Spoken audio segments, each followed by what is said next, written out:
So have you guys been seeing that the Republicans can't help themselves and are attacking her as a childless cat lady because she doesn't have biological children?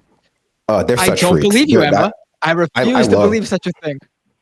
I love how much freaks they are, which is great because I mean, it's her election to lose then. That's the other thing. Like Trump is such a terrible candidate. Like it's crazy that Democratic Party was almost able to field two people he was going to beat.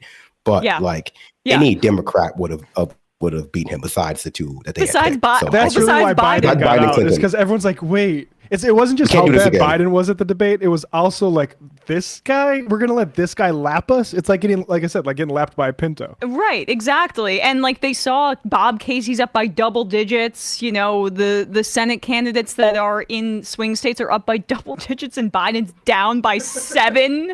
Like it's just insane. I'm the guy. Well, I guess double digits. I guess net. I'm staying in the race. I'm staying in the race. Okay, all right. But thank God that national nightmare is over.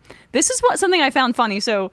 This is Katie Rogers in the New York Times. She got a quote from Doug Emhoff's ex-wife because they've been saying she's not a real mom. This is like a sign of like odd healthiness. Like as a child of divorced parents myself, I can't believe my eyes. This is what the ex-wife of Doug Emhoff, Kamala Harris's husband, had to say about her. These are baseless attacks. For over 10 years since Cole and Ella were teenagers, Kamala has been a co-parent with Doug and I. She's a loving, nurturing, fiercely protective, and always present. I love our blended family and am grateful to have her in it.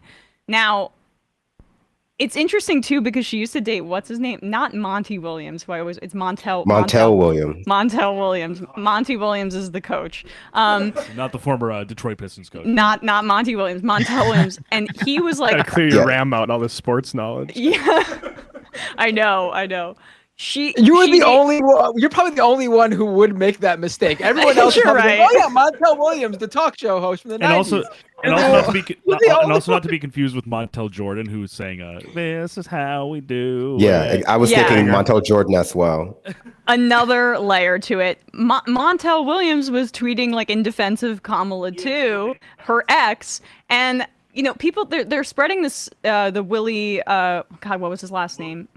Willie Brown, the former mayor of San Francisco. Willie Brown. So they did date, but it wasn't an affair. I think he was separated from his wife for years when they dated, and he came to her defense saying it's not an affair. We were dating after I was separated for quite a while. Have we ever seen such vocal exes of a presidential candidate come out and show support for them like that? She must like actually close out relationships quite healthily, and same with her. I like the Republicans taking this line of attack. Exactly, Trump with Stormy Daniels. We're going to talk about affairs, alleged affairs but it's just a way for them to be misogynist and say she slept her way to the top. But like, you want to go down that road? Let's bring up E. Jean Carroll. Let's bring up Stormy Daniels. The settlement language or some of the testimony from Ivana Trump that was ultimately not admitted, where she claimed that Trump sexually assaulted her before they got divorced. Like there's just a mine of material from Trump, and obviously other luminaries. Rudy Giuliani leaving his wife who was sick via press conference. Newt Gingrich, same deal, almost same exact deal. Right. And also, just notably, Willie Brown's like 90 years old. Like he really doesn't need to be making like statements to that effect. Like good for him for being a chiller, even that. The right-wing conspiracy theorist though is gonna look at this and go, "Oh, she's like Hillary Clinton. What does she have on them? How is she blackmailing them?" I mean, but the obvious thing is like they don't view it like if a guy does it, obviously it's cool, it's fine, it's manly. If a woman does something of similar stature, she's a slut. That's just how they view things. I mean, you had one Fox guy go on Fox Business and call her the original Hawk Tuah girl. Oh, I could not believe that shit. They're losing their minds. Yeah. Yeah, that's what he called her. On air on Fox Business. The guy, his whole gimmick is that he runs a fatherhood podcast. How to all right, let's let Brandon, we'll give you a chance to weigh in after we play this, because this is Binder is unfortunately speaking truth. Yeah, and then there's the DEI press secretary telling you that the DEI vice president is the future of the party here. And so the future looks kind of dim for the Democrats here, but this is no shocker either. Kamala Harris, she's the original Tuah girl. That's the way she got where she is. And the party's going downhill if it's in her hands. That was tough. That was harsh. Yeah, and then there's the DEI press secretary telling. That's one way to put it. That's so Fox Business contributor Alec Lace is his name. Never heard of him. Ben Shapiro was just like, he runs a popular podcast called First Class Fatherhood. How to raise your kids as a good father. He's got 4 kids apparently.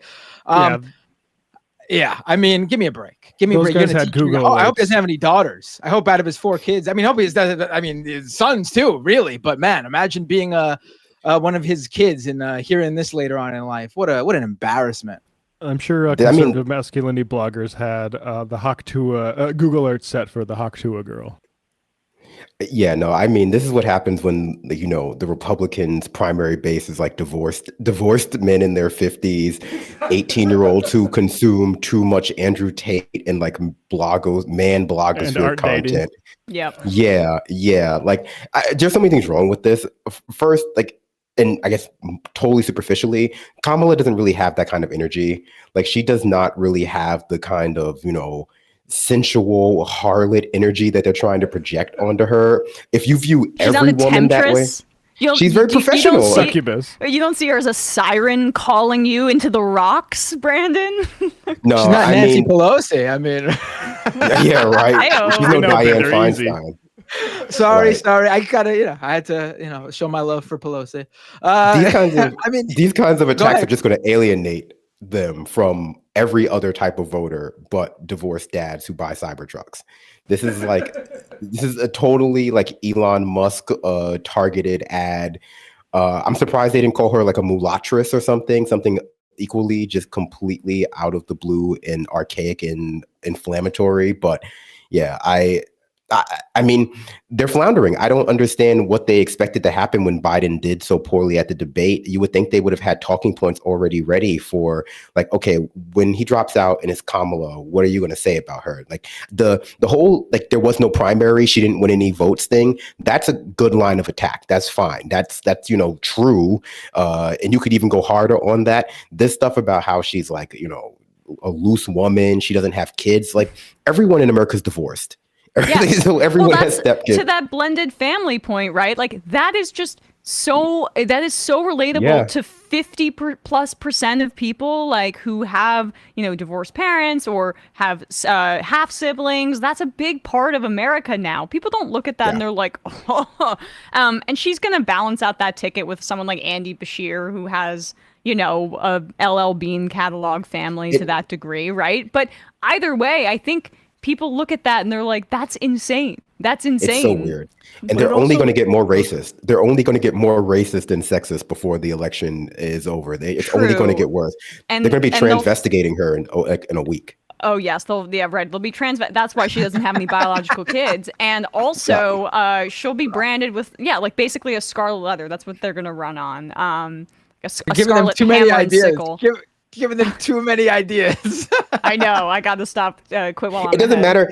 It doesn't matter how many ideas you give them because they have like a compulsion to be racist. They can't help it. They're like, okay, say something about her record. Say something about her record. It's just like, oh, DI, and it's like Kenny Harris, like Mike Obama, like they did with Michelle Obama. They'll just give her a male first name, basically.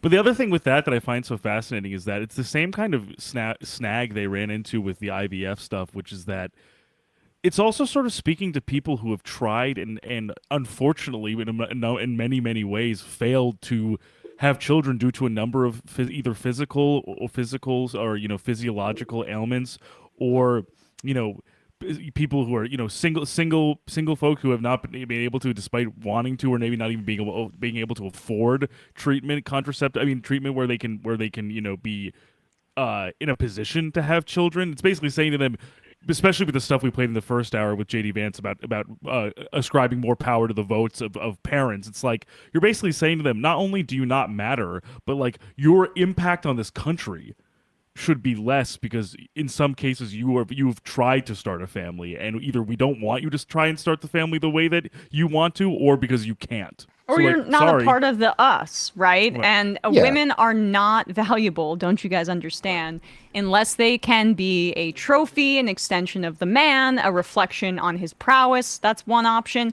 Two is if that you can be an extension of the man's DNA by producing children for said man. Or three, if you can pleasure said man through sexualization. So there's no way that somebody who was the district attorney in San Francisco, then the attorney general in California, then the senator from California, then the vice president for nearly 4 full years is qualified. It must be because she gives good head. And that she's black. Don't forget the fact that she's black. I did. Yeah, I did not forget about that. Yeah. Thank you for reminding me. Hey, so we all remember the Supreme Court's ruling on Trump's presidential immunity case. Well, get this. The leader of the Heritage Foundation think tank has said the second American Revolution will be bloodless if the left allows it to be. All sparked by the Supreme Court ruling on presidential immunity. Well, Ground News found nearly 50 sources reporting on it with zero coverage coming from the right. Why? Well, going through these articles, you can see most of them tie this project to Trump. Like this report from the DCCC writing Trump's so-called Project 2025 manifesto advocates for a nationwide abortion ban, quote, silencing his political enemies and more. With presidential elections not too far away, this is an extremely important story, and you wouldn't know about it unless you intentionally diversify where you get your news from, which is why Ground News created their blind spot feed. It's to surface major stories with little reporting coming from either the right or the left. Our longtime sponsor really simplifies empowering yourself with knowledge so we're fully aware where our information is coming from and how that influences our reporting or lack thereof. An important mission under our current political climate. Best of all, they're offering my viewers 40% off the same unlimited access Vantage plan that gets me access to all their features. So head to ground.news/majority or scan my QR code to help support an independent news platform working towards a more transparent media landscape.